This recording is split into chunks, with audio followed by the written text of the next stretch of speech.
Здравейте хора, днес взех новият iPhone Air и нека да го отворим заедно. Този път не е разопакован, тъй като не е от Технополис.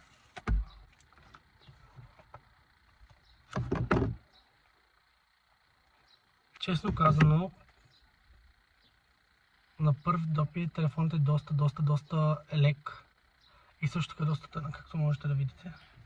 Даже камерата не иска да го фокусира, да фокусира го. Сега ще ви го сравня с моят телефон, да видите разликата. Може би наполовина по-тънък. Нека да махнем това също. Единственото нещо, което ме притеснява, както всички останали, е батерията. Реално разлика в дисплея като големина не виждам на самия корпус. По-късно ще го сетъпна, също има и батерия, както можете да се видите. Зарядно и единствена разлика, която виждам е, че са включили тези за енергиен клас. Най-вероятно ще се включва по-късно, за да ви кажа как е, след като го сетъпна и го използвам малко, да ви кажа как е с прямо батерия и дали прегрява.